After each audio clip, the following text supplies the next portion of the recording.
Come to me, all who are weary and burdened, and I will give you rest. Matthew 11:28-30.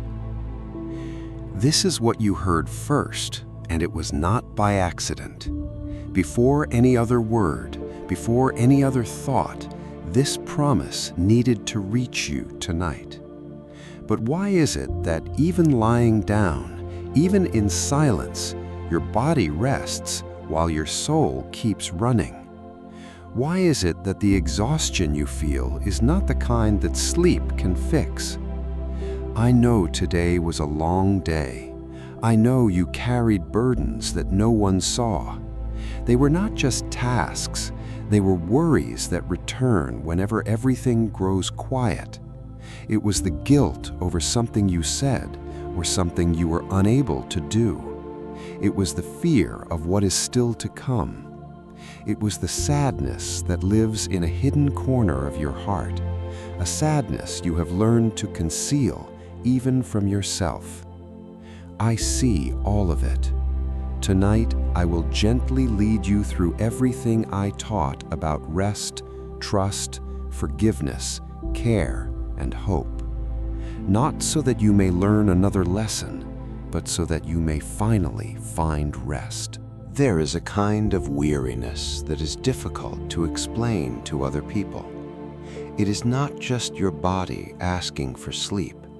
It is your mind continuing to work long after the day is over, replaying conversations, anticipating problems, reliving mistakes that can no longer be undone. You know this kind of weariness. You feel it now as you listen to these words, perhaps without even realizing how much it has become part of your daily life. Many people arrive at the end of the day physically lying down, yet emotionally still running. Their bodies are in bed, but their minds remain trapped in the worries of today, or in the worries of tomorrow, a day that has not even arrived yet, but already feels heavy as though it were happening right now. This is the kind of exhaustion that no amount of sleep can fully solve, because it is not the body that is worn out, it is the soul. There are invisible burdens that no one else can see except you. The anxiety that tightens your chest for no apparent reason, arriving in the middle of the night without warning.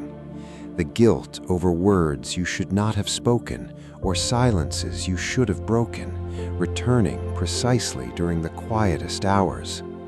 The fear of the future, constantly painting scenarios that may never happen, yet seem real enough to steal an entire night's sleep. The sadness that settled in after a loss and still hasn't found a way to heal remains there even when you force a smile throughout the day. The frustration of trying and feeling as though nothing ever changes, of giving your best effort and seeing no results, creates a kind of exhaustion that no medical test can detect. The feeling of failure returns during the quietest moments when there are no distractions left to silence it. And loneliness grows louder precisely when every other sound around you fades away. I know each one of these burdens because I was watching when they first began to take shape within you. I saw the first time anxiety tightened its grip on your heart, even before you knew what to call what you were feeling. I saw the night when guilt began speaking louder than reason, replaying the same mistake over and over again like a broken record. I saw when loneliness stopped being a passing feeling and became a permanent guest, settling into a corner of your life that no longer even feels unfamiliar. And there is a truth you may never have considered clearly. I never began by demanding performance from anyone. At no point in the Gospels did I say, "First prove that you deserve it, and then I will take care of you." I said exactly the opposite. I said that the invitation was for the weary. Come to me, all who are weary and burdened, and I will give you rest. Take my yoke upon you and learn from me, for I am gentle and humble in heart, and you will find rest for your souls. Notice the words, weary, burdened, not strong, not victorious, not those who have already figured life out. The invitation is specifically for those who are exhausted, without exception, without conditions, without any waiting period to earn attention. This means that you do not need to come before God already restored, already carrying all the answers, already appearing as someone who has everything together. Jesus does not reject the broken. On the contrary, he specifically calls those who are overwhelmed because he knows they are the ones who most need the relief that only he can provide. There is no line of merit required to enter this invitation. There is only a willingness to come exactly as you are, just as you are tonight. And this relief is deeper than physical sleep. It is rest for the soul, for that part of you that remains awake even after your body has surrendered to exhaustion. It is the kind of rest that doesn't depend on how many hours you sleep, but on who is caring for you while you sleep. And that is exactly what we are going to understand now, slowly, together, tonight, one step at a time, until your soul finally feels that it can stop striving and simply rest. There's a question that may have crossed your mind at some point in fear. What if I fall asleep and something happens? What if I let my guard down and no one is taking care of me? This question comes from a natural instinct for protection, but it hides a truth that needs to be said clearly tonight. You are not and have never been the only one responsible for watching over your own life. Jesus said something that completely changes this perception. I am the good shepherd. The good shepherd lays down his life for the sheep. John 10:11. He did not describe himself only as a distant savior, but as a present shepherd, someone who walks alongside the flock, who knows each sheep by name, who notices when one of them is wounded, afraid, or lost in the darkness. A sheep, by nature, does not know how to protect itself. It has no claws, no speed sufficient to escape danger, no strong defensive instinct like other animals. It depends entirely on the one who leads it. And this is not a weakness of the sheep. It is, in fact, what brings it closer to the shepherd. The more it recognizes its dependence, the closer it remains to the one who protects and guides it. You may have spent your life trying to be self-sufficient, trying to prove that you do not need help, trying to guard yourself against every possible threat, every bad scenario your mind can imagine. But this constant vigilance is exactly what has been stealing your sleep lately. Jesus invites you into a different position, not the one who stays awake all night guarding everything alone, but the one who trusts that the shepherd remains awake while the sheep finally rests. Behold, he who keeps Israel shall neither slumber nor sleep. Read these words slowly, letting them go beyond a tired mind. He shall neither slumber nor sleep. While you finally close your eyes, there is someone who remains on watch over you, without interruption, without distraction, without ever needing rest himself. You are not handing your night over to emptiness, to chance, or to the indifferent silence of the universe. You are entrusting it to a shepherd who never takes his eyes off his flock. And this same psalm continues, "The Lord is your keeper, the Lord is your shade at your right hand." A shadow always follows you in every direction you turn, at every hour of the day or night. There is no place you can go where He is not already present, already caring, already preparing the way before you even arrive there. Even in the darkest rooms of your life, this protective shadow remains present. The same psalm ends with a wide promise. The Lord shall preserve you from all evil. He shall preserve your soul. The Lord shall preserve your going out and your coming in from this time forth and even forevermore. Psalm 23 deepens this same certainty with a tenderness that crosses centuries and reaches directly into this very night. The Lord is my shepherd, I shall not want. He maketh me to lie down in green pastures. He leadeth me beside the still waters. This I shall not want does not mean you will never lack money, never lack time, never lack clear answers for the problems you are facing right now. It means, above all, that you will never lack His presence, and it is this presence that makes rest possible, even when circumstances have not yet changed. Notice that the psalm says, He maketh me to lie down. It is not the sheep forcing itself to rest through sheer willpower, squeezing its eyes shut and demanding sleep from itself.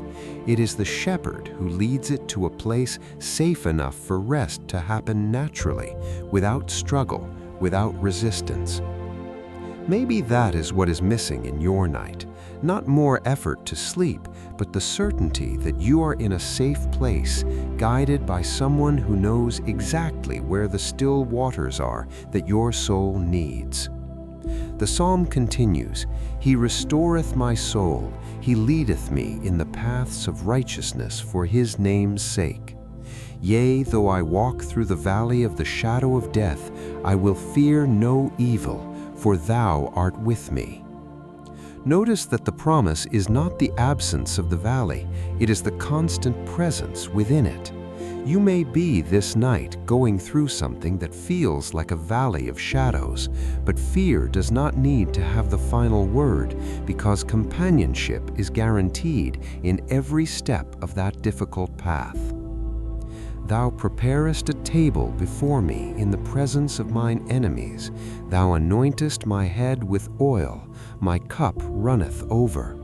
Surely goodness and mercy shall follow me all the days of my life, and I will dwell in the house of the Lord forever. This table prepared in the middle of difficulty, this goodness that remains even when the surrounding circumstances are still hostile, is the same goodness available to you tonight, exactly where you are, exactly as you are. Notice that this goodness and mercy are not described as occasional visitors, appearing only when luck allows. They follow you, a word of continuity, of constant companionship, every single day, without interruption between one moment and the next. This means that even on the days when it felt like everything was going wrong, this goodness was still present, even if you could not clearly perceive it in the exact moment it was happening. Perhaps, as you hear all of this about care and protection, a voice inside you whispers something different. But I have gone too far. I have failed so many times that maybe there is no longer space for me near Him. This thought is more common than you imagine, and Jesus knew it well. That is why He told 3 stories that respond directly to this silent doubt so many carry. In Luke 15, Jesus speaks of a shepherd who had 100 sheep. One of them got lost. And what stands out is not only the shepherd's care for the entire flock, but the specific decision he makes in response to the loss of just one sheep. What man of you, having 100 sheep, if he loses one of them, does not leave the 99 in the wilderness and go after the one that is lost until he finds it? Luke 15:4. Notice the action. He goes after the lost one. He does not sit and wait for it to return on its own. He does not consider the 99 enough without the one. He goes out actively in search, crossing difficult ground if necessary. This is the first truth you need to absorb tonight. God does not passively wait for you to find your way back alone. He comes toward you, even when you do not yet realize you need to be found, even when you have not yet understood how far you have drifted. And when He finally finds it, Jesus describes something full of tenderness. And when He has found it, He lays it on His shoulders, rejoicing. Luke 15:5. There is no rebuke in that moment, no sermon about how it should have stayed close to the flock. There is only the joy of the one who has found what was lost, the care of one who carries it on his own shoulders without demanding an explanation for the distance it traveled. I say to you that likewise there will be more joy in heaven over one sinner who repents than over 99 just persons who need no repentance. Luke 15:7. Perhaps you have never thought that your return, even after a long time away, could produce heavenly joy instead of judgment. But that is exactly what Jesus describes. There is no closed door for the one who chooses to return, no matter how far they have gone. Think for a moment about the difference between the two scenes, the 99 sheep that never wandered off and the one that strayed and was found. The joy described by Jesus is not greater because of the sheep itself, but because of the very act of reunion, the restoration of something that seemed permanently lost. If tonight you feel that you have gone too far, that the way back is too long to travel, remember this: the shepherd is already moving, and the distance still left matters less than the direction you are now facing. The second story Jesus tells is about a woman who lost a coin. Or what woman, having 10 silver coins, if she loses one coin, does not light a lamp, sweep the house, and search carefully until she finds it? Luke 15:8. She turns the whole house upside down, sweeps every corner, searches with care and persistence, because that coin still holds the same value it had before, still lost, still under furniture, still covered in layers of dust. Think about what that coin represents. It did nothing to lose itself on purpose. It simply fell, rolled away, drifted from the place where it was meant to be kept. And yet its value remained completely intact the entire time it was out of sight.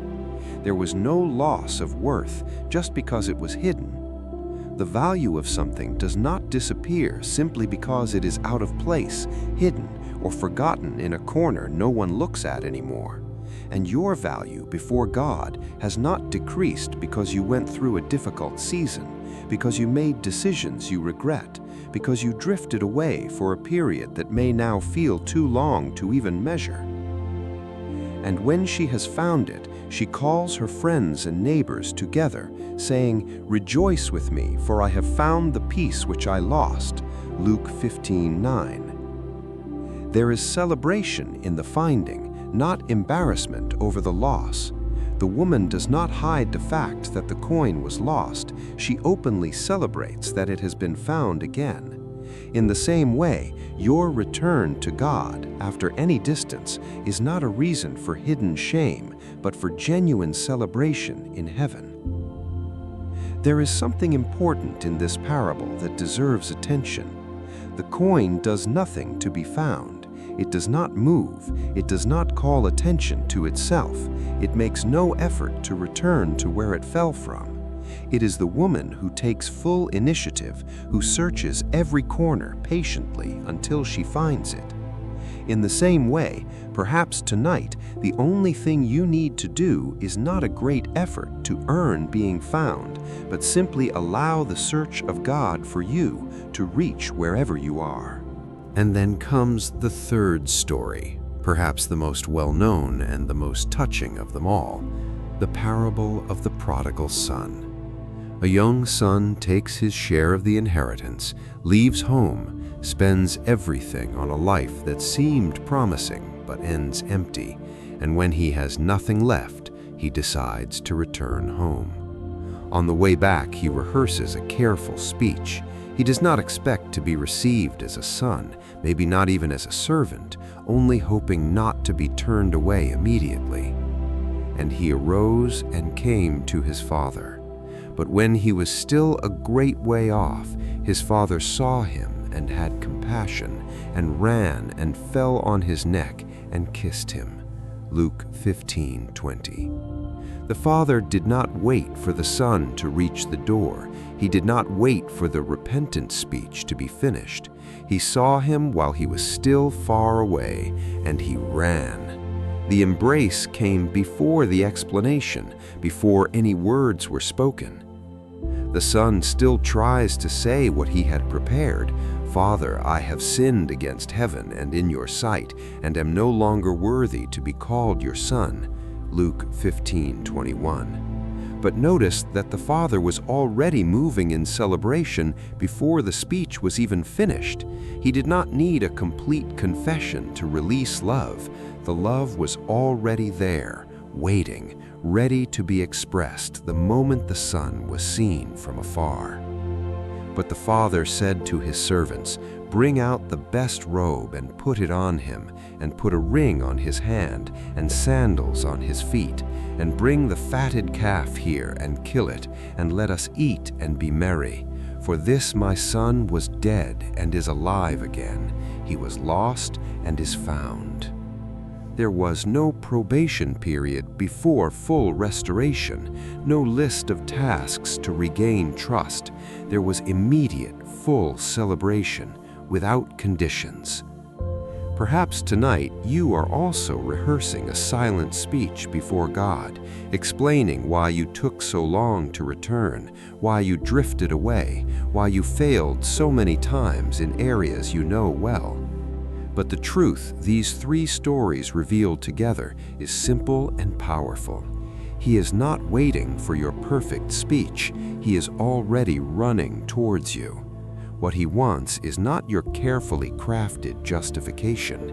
It is simply that you come back, exactly as you are. Also notice that there is an older brother in this parable who reacts with anger at the celebration, someone who always did everything right and feels offended by the generous feast given to someone who failed so much. If tonight part of you identifies more with that brother than with the one who returned, listen to the Father's gentle response. "Son, you are always with me, and all that I have is yours." Luke 15:31. Now I need to speak about something that is probably also weighing on your chest tonight. Worry. That anxiety that keeps trying to paint the future in the darkest colors possible, anticipating problems that may never happen but feel real enough to steal the peace of the present moment. In Matthew 6 and Luke 12, Jesus speaks directly about this, about food, about clothing, about survival, about what will happen tomorrow. These were the concrete worries of those who listened to him 2,000 years ago, and they remain almost unchanged as the worries of today. The details may shift. Today it may be bills, work, health, relationships, but the fear behind them is exactly the same ancient fear. Jesus uses two simple images to respond to this fear. First, the ravens. "Look at the birds of the air, for they neither sow nor reap, nor gather into barns, yet your heavenly Father feeds them.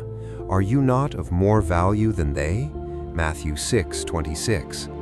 They do not store, they do not plan the future with anxiety, they make no advance provision, and yet they are sustained every single day, without exception.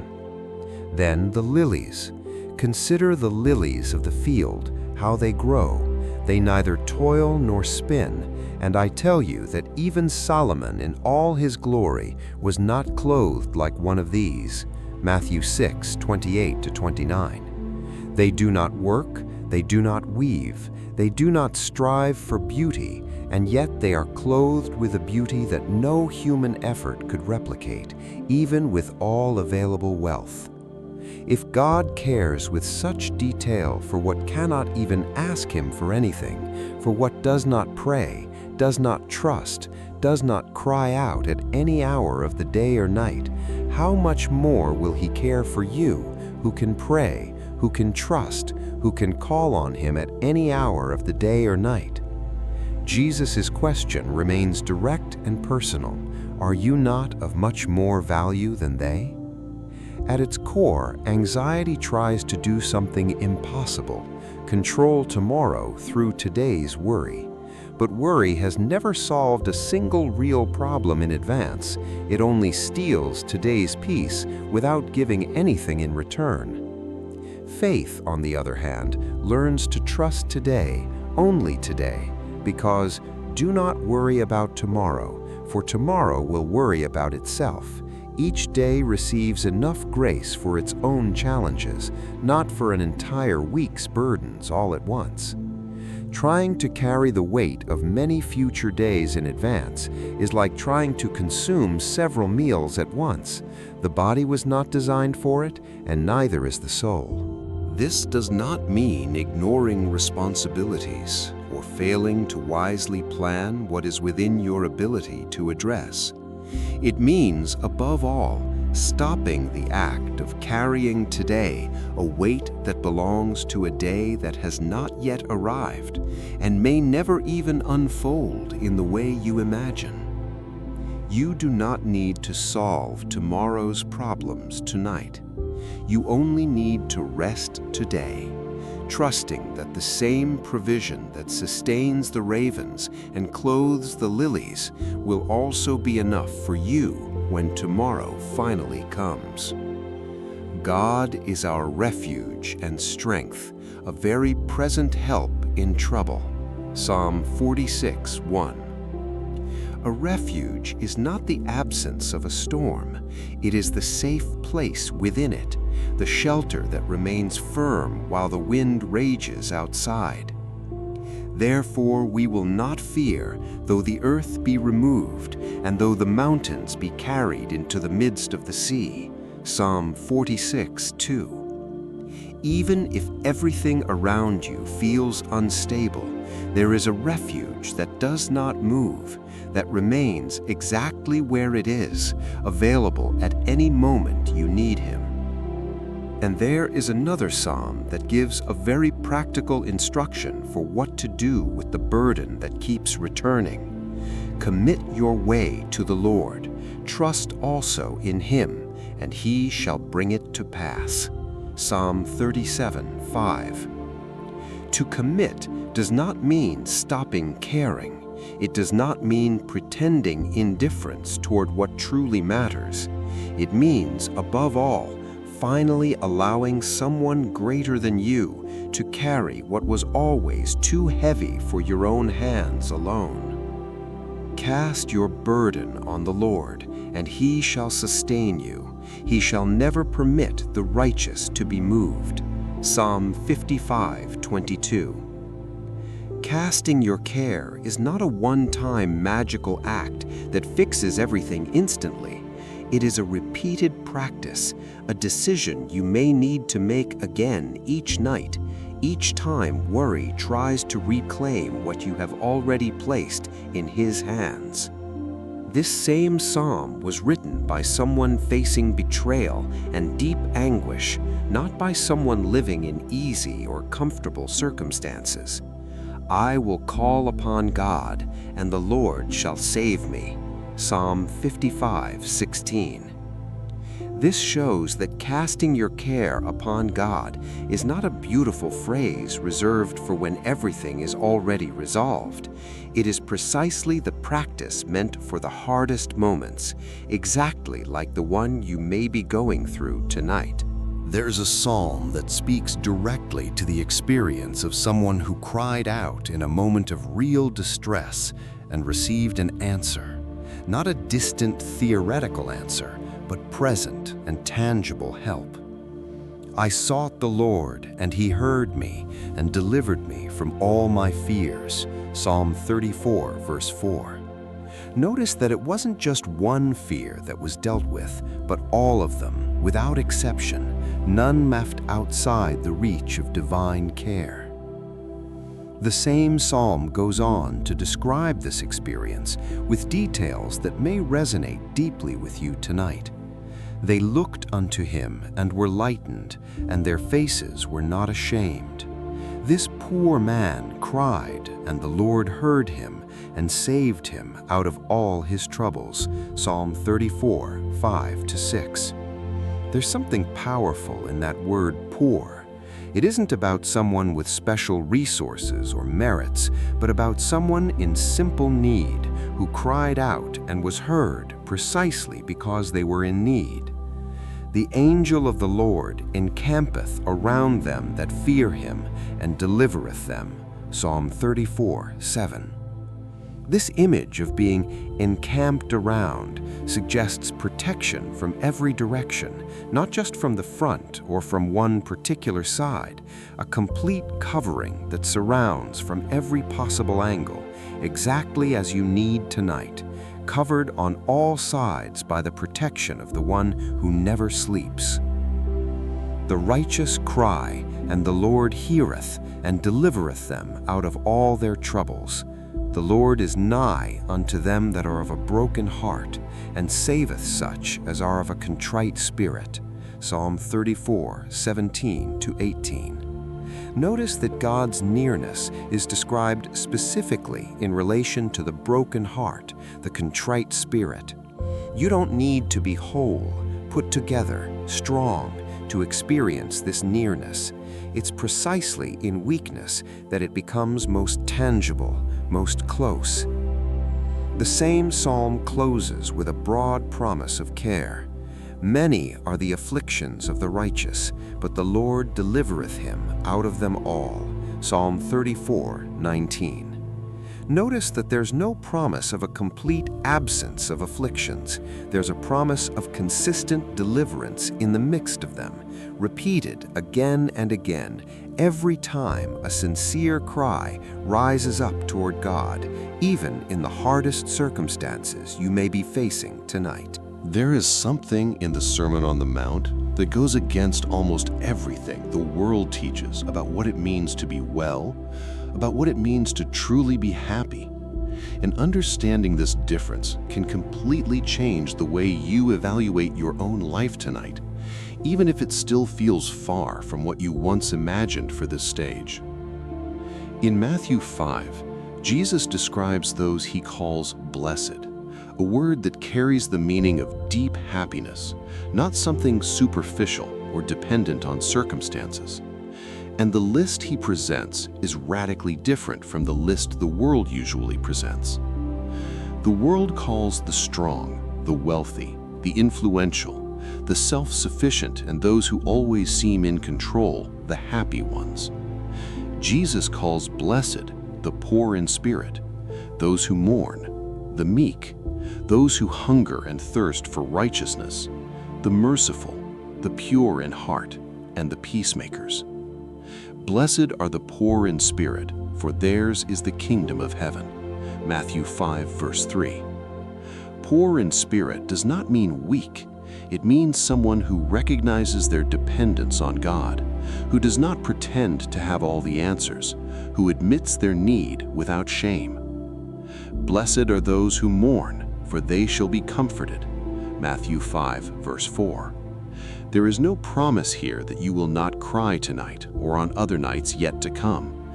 There is a promise that sorrow will not have the final word in your story. Blessed are the meek, for they shall inherit the earth. Matthew 5, verse 5. Meekness is not passive weakness, but restrained strength, controlled strength that does not need to impose itself through violence or arrogance to receive what it needs to receive. Blessed are those who hunger and thirst for righteousness, for they shall be filled. there is a promise of satisfaction for those who still feel that uncomfortable hunger for something more right, more just, more aligned with what God calls good. Notice that none of these blessings depend on external circumstances being solved first.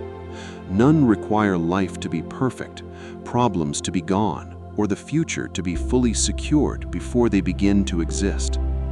True peace, according to Jesus, is never born from having everything under control. It is born from closeness to God, even in the middle of what is still unresolved, even in the middle of pain that has not yet been fully healed or understood.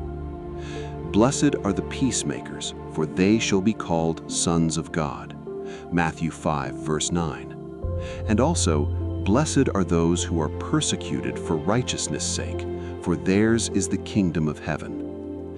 Even persecution, difficulty faced for doing what is right, receives the same promise of blessedness, because again, the happiness described here does not depend on the absence of external conflict, but on the constant presence of God in the middle of whatever you are walking through. Why then do so many people feel so exhausted, even while trying to live correctly, even while making such strong efforts to do what is right every single day? There is a simple secret hidden in an image Jesus used that explains this weariness, and that can immediately relieve the weight many carry without even realizing where it truly comes from. In John 15, Jesus says, "I am the vine, you are the branches. He who abides in me and I in him bears much fruit, for without me you can do nothing." Notice the logic of this image. The branch does not produce fruit by trying harder, by straining itself, by forcing sap to rise through sheer willpower. It simply remains connected to the trunk, and the fruit comes as a natural consequence of that ongoing connection. Many people are exhausted not because they work too much, but because they try to carry alone responsibilities that were never meant to be carried in isolation. They try to be the vine when they were only called to be a branch. They try to produce by their own strength what can only come through connection with the source of life that sustains all real and lasting fruit. Jesus continues this same image with a practical warning.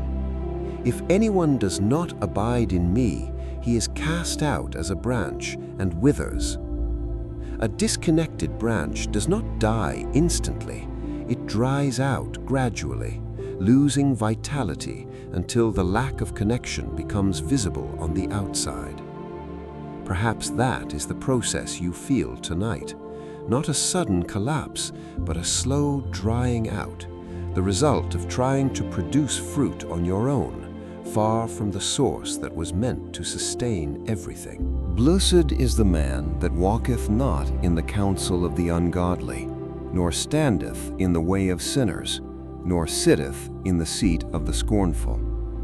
But his delight is in the law of the Lord, and in his law doth he meditate day and night." This psalm describes someone who builds their life around one specific source of meditation and spiritual nourishment, not around whatever influence happens to cross their path. "And he shall be like a tree planted by the rivers of water, that bringeth forth his fruit in his season. His leaf also shall not wither, and whatsoever he doeth shall prosper."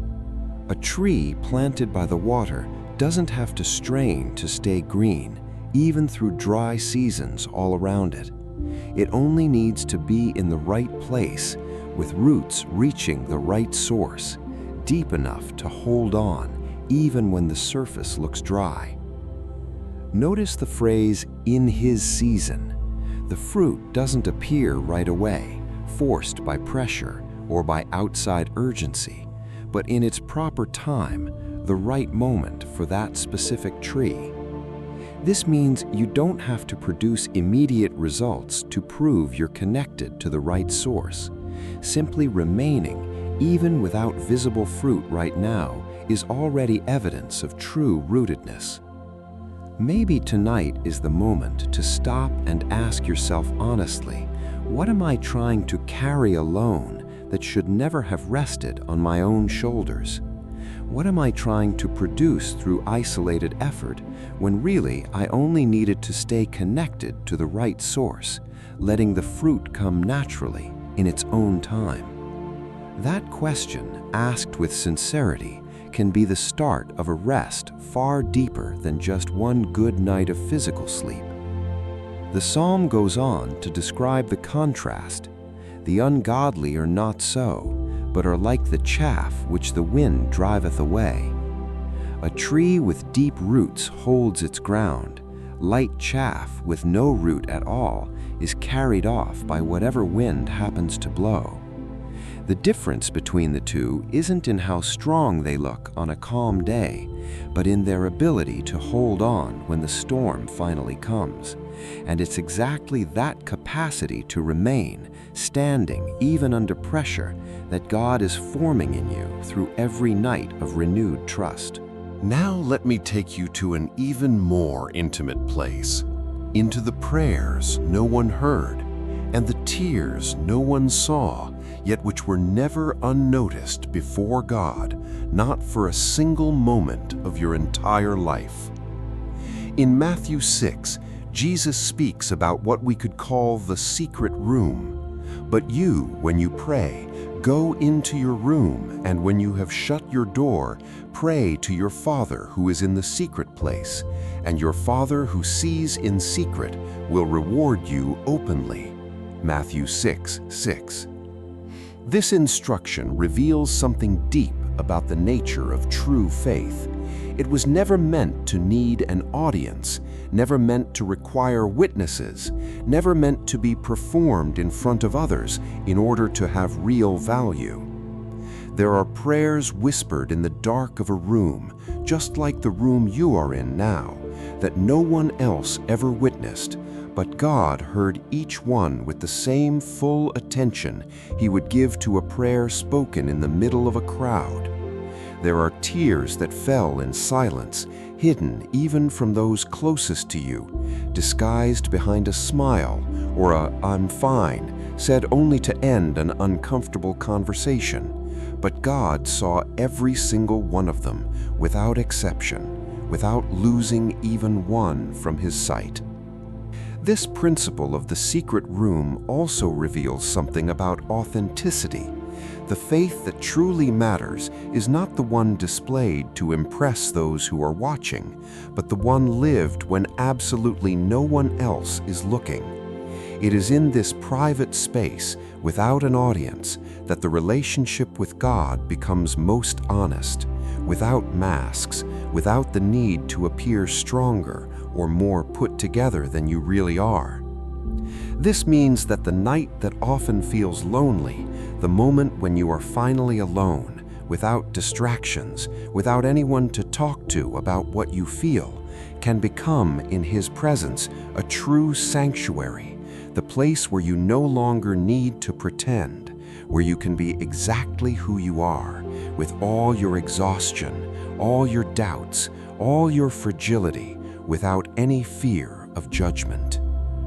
Jesus continues this same teaching by speaking about fasting done in secret and treasures stored where moth and rust do not destroy.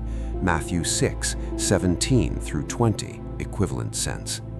There is a clear pattern throughout this chapter.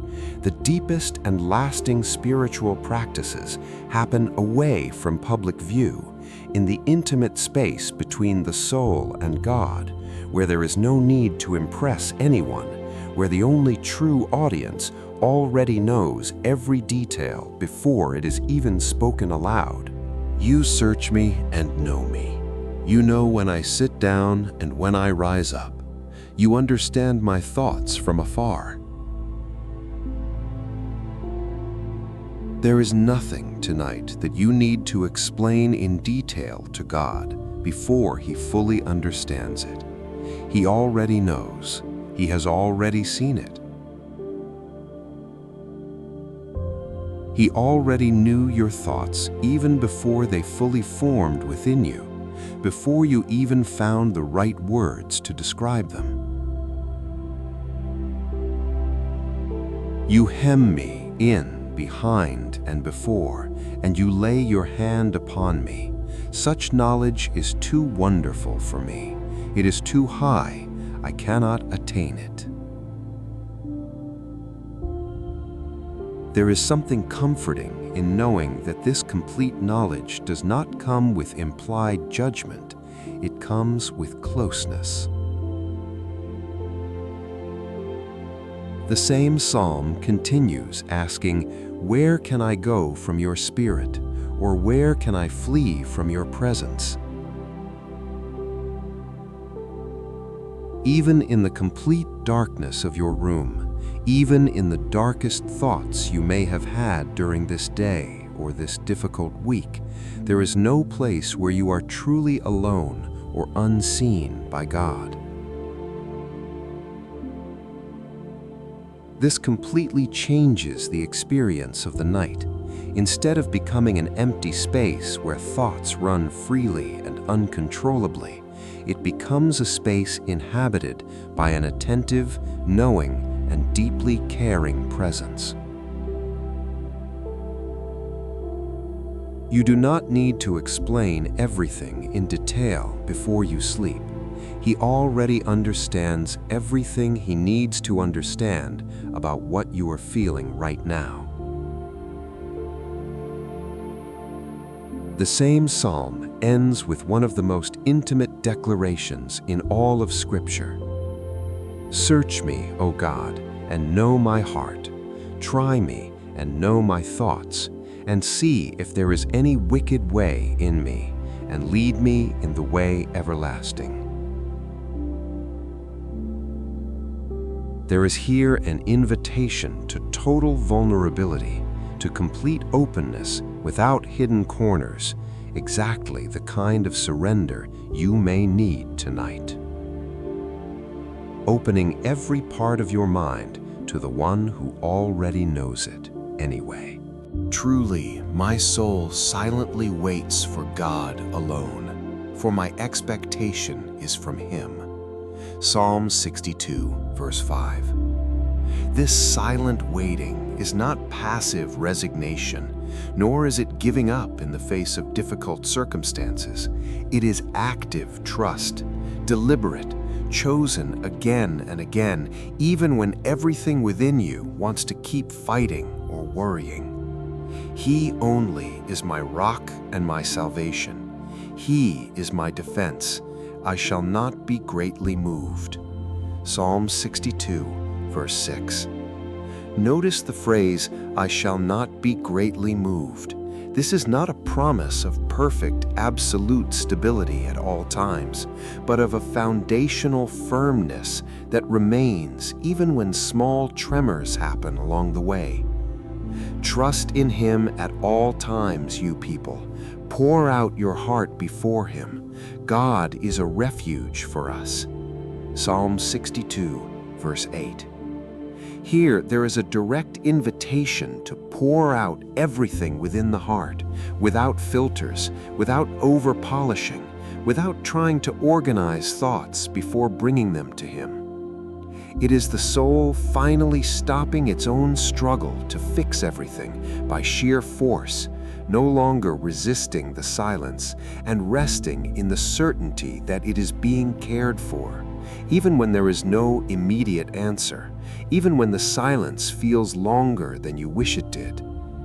This silent waiting, practiced night after night, gradually teaches the soul to trust in a way that words alone cannot fully explain.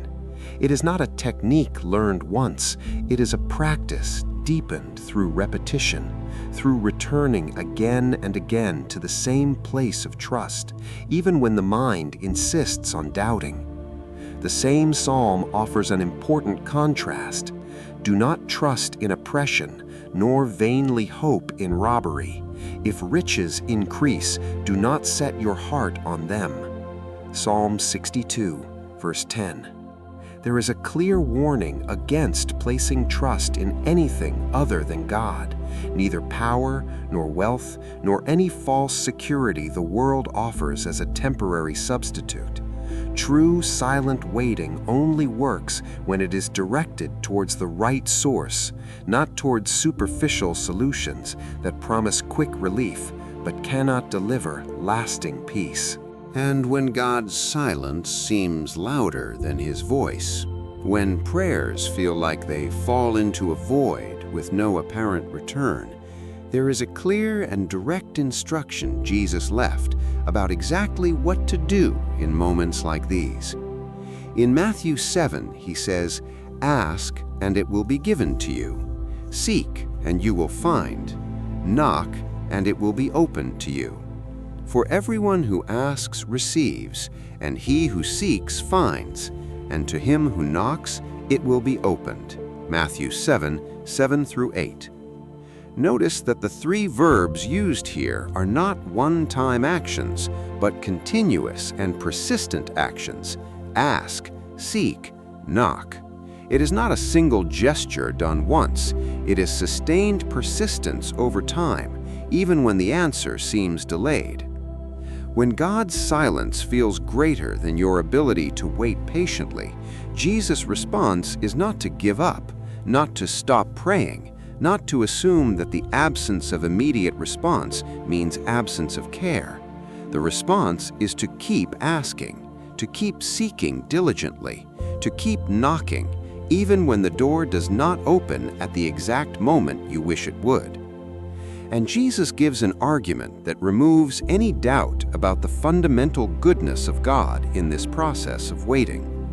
What man is there among you who, if his son asks for bread, will give him a stone? Or if he asks for a fish, will give him a serpent? If you then, being evil, know how to give good gifts to your children, how much more will your Father who is in heaven give good things to those who ask Him? Matthew 7, 9 through 11. The logic is simple and powerful. If an imperfect father, with all his human limitations, knows how to care for a child, giving what is good and refusing what is harmful, how much more does the perfect Father, who has none of the limitations we so often struggle with, know exactly what you need right now, even when silence seems to suggest otherwise for longer than you would like? And Jesus closes this section with an instruction that summarizes the entire relationship God desires with you. Therefore, whatever you want men to do to you, do also to them. Matthew 7, 12. This so-called golden rule is not disconnected from the context of asking, seeking, and knocking. It suggests that the same generosity we hope to receive from God should also shape the way we treat others, creating a cycle of goodness that reflects the goodness already received. Maybe tonight you don't know exactly what to do. Maybe you're lying there without knowing what decision to make, without knowing how to resolve what's in front of you, feeling like every possible option carries its own risks and uncertainties, hard to weigh with any precision. In John 14, Jesus says something direct and definitive. "I am the way, the truth, and the life. No man cometh unto the Father but by me." John 14, 6. Notice He doesn't say, "I will show you the way." He says, "I am the way." It isn't just a direction pointed out from the outside. It's a presence that walks with you, step by step, exactly where you are right now on this specific night. This means Jesus doesn't promise to always reveal the full map before you need to move forward. He doesn't promise you'll understand every step before you can take it, or that every doubt will be resolved before you can advance even slightly. But He promises His own presence as the way, And that, many times, is enough, even when full understanding hasn't arrived yet and may not arrive as fast as you'd like. The Lord is my light and my salvation. Whom shall I fear? The Lord is the strength of my life. Of whom shall I be afraid? Psalm 27:1.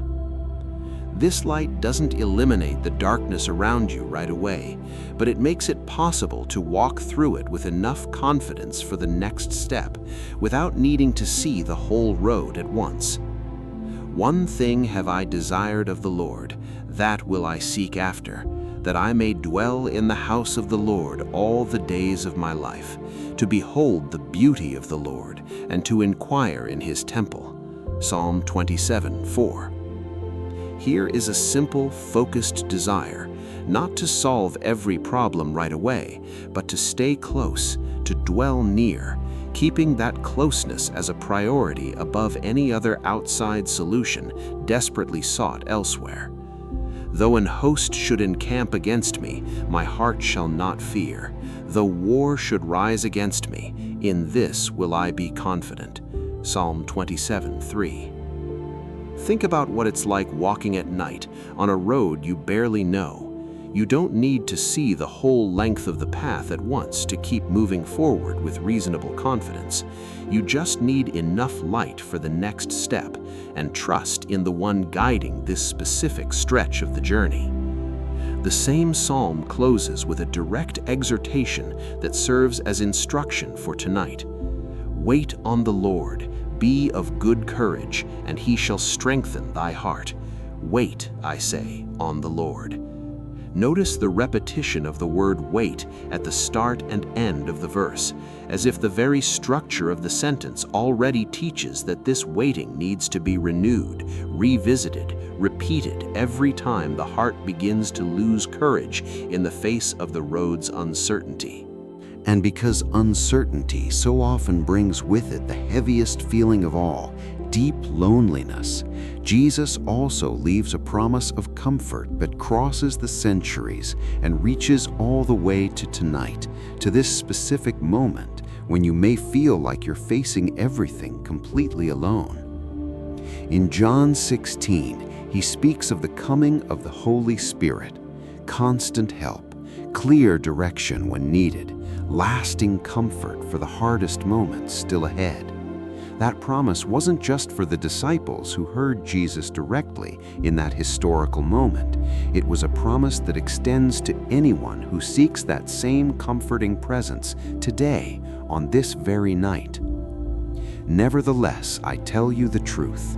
It is expedient for you that I go away. For if I go not away, the Comforter will not come to you. But if I depart, I will send him unto you. John 16:7. There's a structural promise here.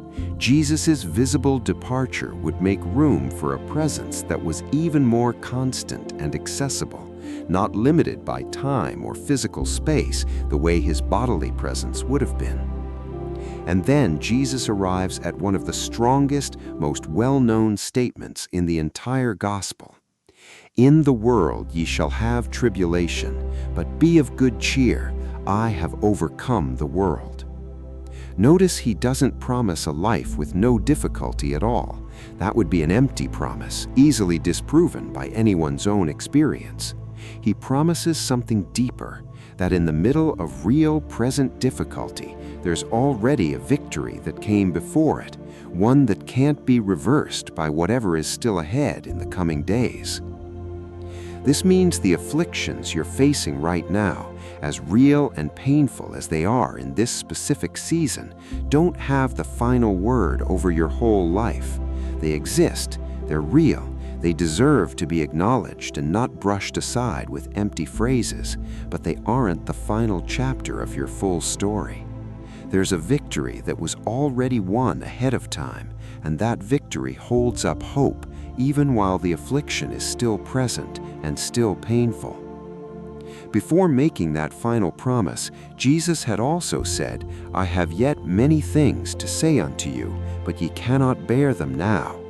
There's a gentle acknowledgement here that not everything can be understood all at once, that spiritual understanding grows gradually, and that it's all right not to fully understand every detail tonight. The Comforter keeps teaching day after day in whatever the mind still isn't able to take in right away. Finally, before we arrive at tonight's moment of surrender, I want to remind you of a truth that reaches beyond this specific night, this week, this year that may be turning out to be especially hard to get through. History as a whole is not out of control, even when it seems that way. In Matthew 24 and 25, Jesus speaks about staying constantly watchful, about the signs of the end times, about the parable of the 10 virgins waiting for the bridegroom with their lamps ready, about the final separation between the sheep and the goats. The central theme of these passages isn't paralyzing fear, even though they're often misread that way. It's actually watchful, active hope. It's the deep certainty that the future, in its entirety, belongs to God and is under His sovereign control. Christ promised He would return, and that promise remains just as valid today as it was the day it was spoken. Evil, however present and active it may seem right now, in the news, in relationships, in personal circumstances, will not have the final word over the whole of history. The pain you feel today, as real and deep as it is in this specific moment, isn't the final chapter of your story, nor of the story of everything that exists. The Lord is nigh unto all them that call upon Him, to all that call upon Him in truth. He isn't far away, watching from a distance with cold indifference. He is near, near enough to hear what you haven't even managed to turn into full, organized words yet, near enough to hold up what feels like it's giving way under its own weight tonight. The Lord is gracious and full of compassion, slow to anger and of great mercy. The Lord is good to all, and His tender mercies are over all His works. This certainty doesn't immediately erase the difficulty you're facing, but it offers a much bigger horizon within which that specific difficulty can be understood with more peace. You aren't living out a chapter disconnected from any larger meaning. You're living inside a story that has an author, that has clear direction, and that has, at the very end, the guaranteed promise of complete restoration. The same psalm goes on to say, "The Lord upholdeth all that fall, and raiseth up all those that be bowed down." Notice there's no exception in this promise. All that fall, all who are bowed down. It doesn't matter how many times you have fallen before. It doesn't matter how bowed down your heart is tonight. There's a hand ready to hold you up and lift you, exactly as it has done throughout the whole story told across these 19 parts we've walked together. Now, before you close your eyes tonight, I want us to pray together, slowly, letting each line truly settle before moving on to the next. Not to ask for one more thing still left unresolved, but to surrender everything we've named on this journey we've walked together, part by part. Father, I thank you for this night, for this moment of pause I've finally found after a day or an entire season that felt like it gave me no rest at all. I thank you because even when I didn't clearly notice it, you never once stopped watching over me, not for a single instant of this whole journey. I thank you for the care that arrives before I even ask, exactly as provision comes for the ravens and careful beauty comes for the lilies of the field. I surrender to you my worries, the ones that come back every time everything goes quiet, the ones that try to steal the sleep my body needs so badly tonight. I surrender to you my fears, the fear of tomorrow, which hasn't even arrived yet, the fear of not being enough for what's in front of me, the fear of being alone on this journey that sometimes feels so lonely and so misunderstood by those around me. You said each day has trouble enough of its own. I choose to trust that tonight, even as my mind keeps trying to carry the weight of many future days all at once, all together, I surrender to you my future, the decisions I still don't know how to make clearly, the paths I still can't fully see ahead of me. You are the way, and I choose to walk with you, one step at a time, even without seeing the whole road tonight, trusting that the light for the next step will be enough when I need it.